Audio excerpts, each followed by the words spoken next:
Washington University, are there transgender characters in Shakespeare?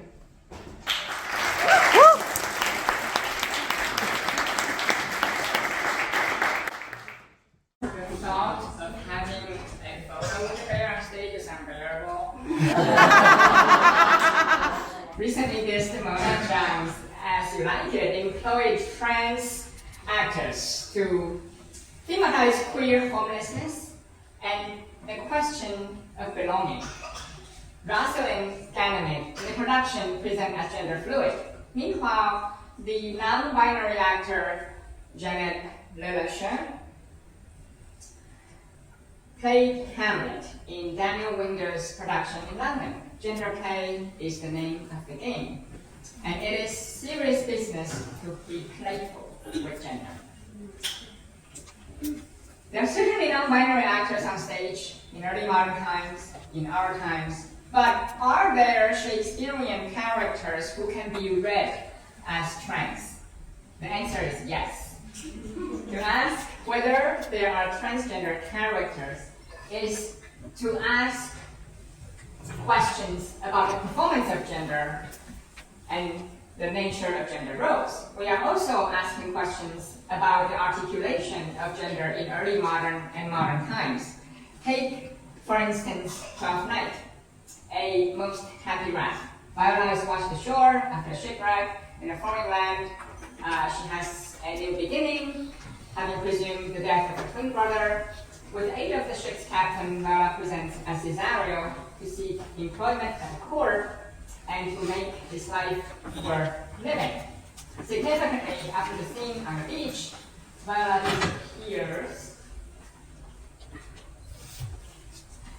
disappears from sight.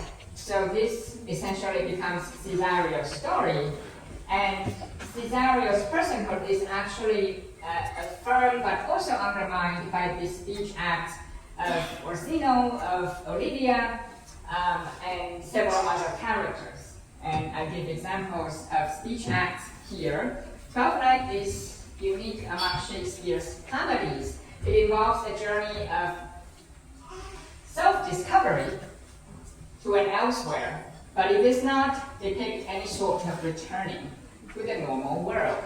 Traditional criticism, tripped up by the problematic misconception of cross-dressing as a convenient and temporary dramatic device, has largely overlooked these transgender cues, interpreted Viola as a cisgender cross-dressing actor. Beyond consciously self-identified usage, the term cross-dressing is a misnomer in most contexts because it overemphasizes the idea of sartorial camouflage, assumes stable binaries, glosses over the performativity of all speech acts, and suggests that trans bodies are inauthentic.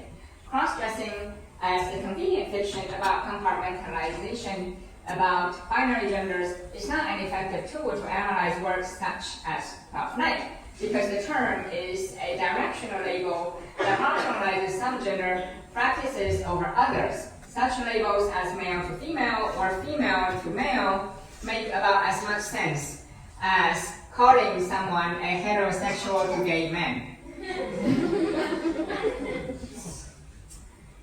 In interpretations that hinge on cross-dressing as an abbreviated act of make-believe, Cesario is merely Viola's alter ego and temporary shell for dwelling in Illyria. This type of interpretation forecloses the open-endedness of the text, in which Cesario tells Duke Orsino that he is, quote, all the daughters of my father's house and all the brothers too, and yet I know not.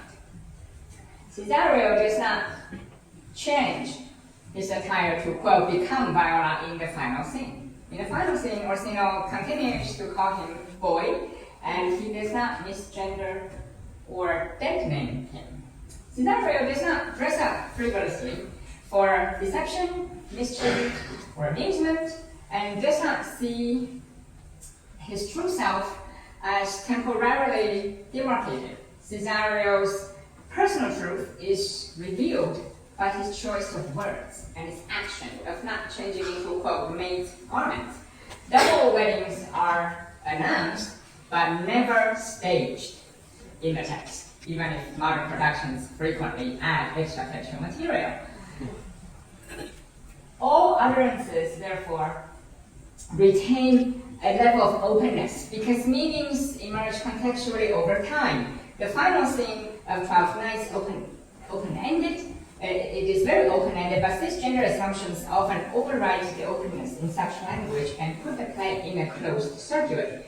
There are many transgender characters historically, but their presence is not seen or acknowledged. There is a cultural tendency to seek false clarity with literal-mindedness. We may not feel comfortable to embrace uncertainty, but the language of Twelfth Night is suggestive and porous, and rather than prescriptive, we should suspend cisgender sexism rather than engage in the suspension of disbelief regarding gender crossings.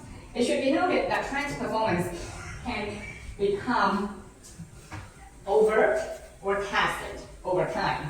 Cesario in Twelfth Night indexes transness only in specific scenes.